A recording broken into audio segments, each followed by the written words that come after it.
परमेश्वर के नाम की महिमा हो जाए। आज की सुबह के समय में मिलकर हम परमेश्वर की आराधना करेंगे।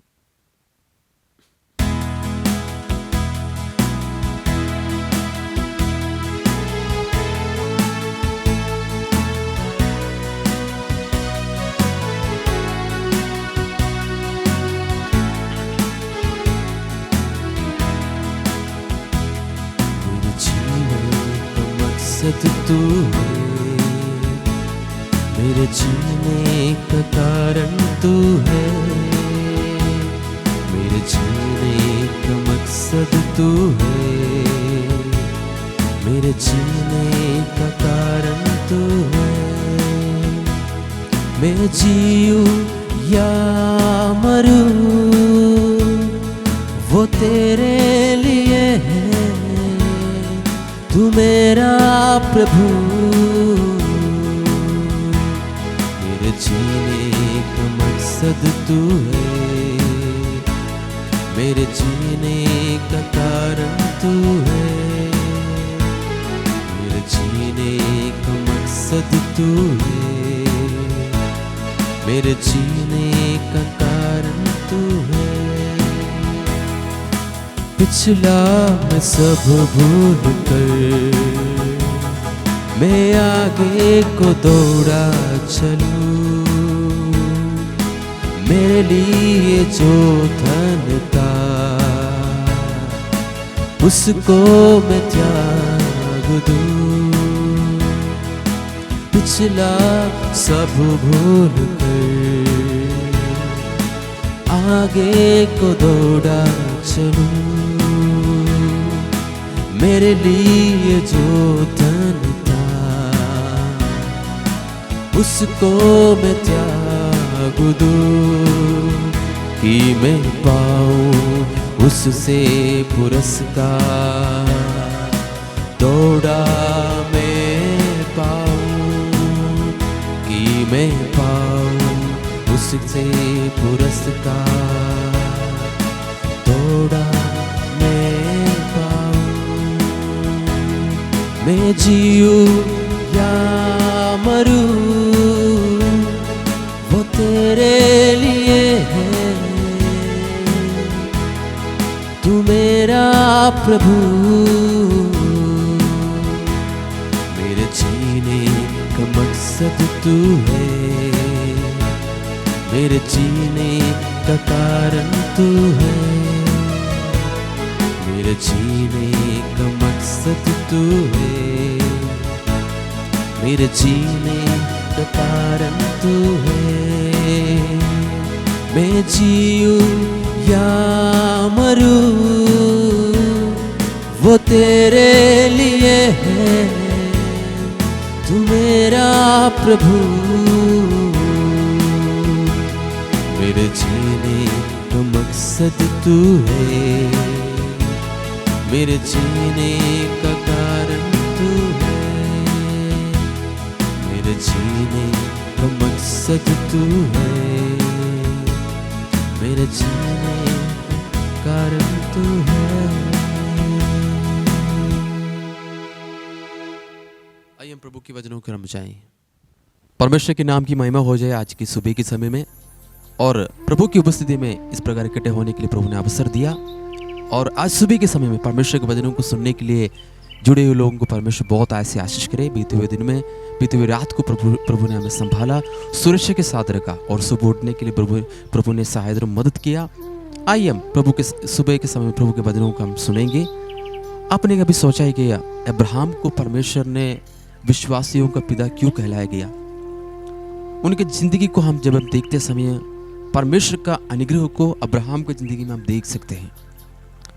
उनका जीवन में कोई संतान नहीं था, और इस तरह की जिंदगी बिताते समय परमेश्वर का दर्शन उनका हुआ और परमेश्वर उनसे बात किया। और एक समय ऐसा था कि वो निराशा के साथ जिंदगी बिताते थे, लेकिन जो परमेश्वर के साथ जुड़ने के द्वारा, परमेश्वर का दर्शन पाने के द्वारा उनका जो निराशा था, परमेश्वर उनको आशा में बदल दिया। कोई संतान नहीं था, परमेश्वर ने उनको 75 साल के उम्र में उनको दर्शन देकर कहा मैं तुम्हें संतान दूंगा। लेकिन लगभग कोई 25 साल तक परमेश्वर के हजूरी में इंतजार करना पड़ा। लेकिन जो 25 साल उनके लिए एक कुछ क्षण भर का दिन के जैसे लगा। और इस 25 साल के अंदर परमेश्वर को करीबी से जानने के लिए, करीबी से देखने के लिए परमेश्वर के उस दास के जीवन में परमेश्वर ने कार्य किया। और जब हम रोमियो का पत्री 4 अध्याय के अंदर जब हम पढ़ते समय 18 के आय से हम नीचे पढ़ते समय हम देख सकता है कि अब्राहम के जीवन में परमेश्वर ने किस तरीके से परमेश्वर ने अनुग्रह दिया है। एक समय था कि निराशा की जिंदगी बिता रहे थे, लेकिन परमेश्वर के उन वचनों के द्वारा परमेश्वर उनको निराशा को हटाकर परमेश्वर ने क्या कर दिया, आशा में बदल दिया। और परमेश्वर ने इसलिए उनको विश्वासियों को पिता कहलाया जाता है। अगर हमारे जीवन में कोई इस प्रकार का निराशा आता है, हम कई बार निराशा में पड़े रहता है, लेकिन अब्राहम ने निराशा में पड़े रहने नहीं दिया। अपने आप को प्रभु के साथ बना कर रखा और प्रभु के वचनों में बना कर रखा। और प्रभु के वचन में लिखा है कि और निराशा में भी आशा में बना रहा, और निराशा में भी आशा रखकर प्रभु के ऊपर विश्वास किया। इतना ही नहीं, अब्राहम का दूसरा गुण यही है कि वो विश्वास में निर्बल नहीं हुआ। हम कई बार विश्वासी कहते तो है, लेकिन हम विश्वास में निर्बल हो जाते हैं। लेकिन अब्राहम की जिंदगी को हम देखते समय परमेश्वर का प्रॉमिस केवल मिला, लेकिन वो अनुग्रह को हासिल नहीं किया, तो भी वो विश्वास में निर्बल नहीं हुआ। और इतना ही नहीं, परमेश्वर के वचन पर उन्होंने संदेह नहीं किया। आज मैं और आप सुनने वाले लोग, कई लोग परमेश्वर के वचनों के ऊपर संदेह करते हैं और परमेश्वर को कई बात के लिए हम छोटा मानते हैं। लेकिन अब्राहम की जिंदगी में परमेश्वर को कभी ना छोटा समझा, और उन्होंने निराशा में भी आशा रखा, और उन्होंने कभी भी अपने विश्वास में निर्बल नहीं हुआ, और परमेश्वर के प्रॉमिस पर, परमेश्वर के वचनों के ऊपर उन्होंने विश्वास किया है। क्या आज मैं और आप अब्राहम के जैसे विश्वास में मजबूत होना चाहते हैं क्या? यदि हम विश्वास में कमी है हमारे जीवन में, कि आज प्रभु की ओर देखें, अब्राहम की जिंदगी की ओर देखें कि परमेश्वर ने उनको कैसे खड़ा किया। एक अन्य जाति व्यक्ति था, और लेकिन परमेश्वर ने उनको एक मित्र कहा गया है। जब हम बाइबल पढ़ते समय परमेश्वर ने अपने आप कहते हैं कि वो मेरे प्रिय मित्र है। और विश्वास में चूक नहीं गया, और विश्वास में निर्बल नहीं हुआ, और विश्वास में संदेह नहीं किया, और विश्वास में वो प्रभु को छोड़ के चले नहीं गया। हमारे जीवन में परमेश्वर ने कुछ अनुग्रह दिया, मेरी प्रार्थना को प्रभु नहीं सुना, हम कई बार छोड़ के जाने वाला बन जाते हैं। नहीं, हमें ऐसा नहीं बनना। हमें प्रभु के साथ बने रहना है, हमें प्रभु में संदेह नहीं करना, हमें विश्वास करना है, और परमेश्वर के उस वायदों के ऊपर हमें विश्वास करना है। अगर हम ऐसे करेगा, हमें अनुग्रह को, हम प्रभु ने दिया हुआ उन अनुग्रह को हम अपने आंखों से देख सकते हैं।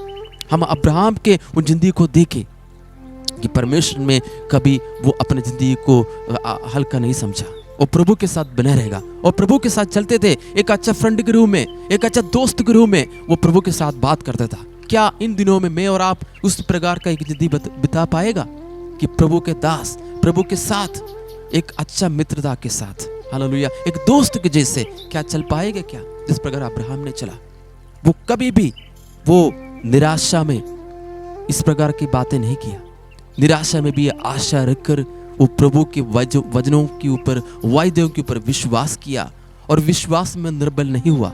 आज मुझे और आप भी इस प्रकार के वचनों को हमें अंगीकार करने की आवश्यकता है।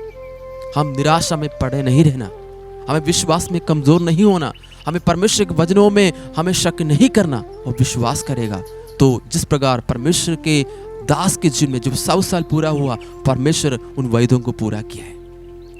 परमेश्वर ने दिया हुआ इन वचनों के द्वारा प्रभु ने उनके जीवन में आशीष दिया कर हम देख सकता है। आज प्रभु के वचनों को यदि हम सुनेगा, चलेगा, संदेह नहीं करेगा, विश्वास में मजबूत रहेगा, तो हम काफी सारे आशीषों को अपने जीवन में हम देख सकते हैं। आज सुबह के समय में प्रभु हमें इन वचनों के द्वारा हमें प्रोत्साहन देने के लिए चाहता है। हम निराशा नहीं होना, हम संदेह नहीं करना, हम निर्बल नहीं होना। प्रभु चाहते हैं कि हम प्रभु के साथ बने रहने वाला बने।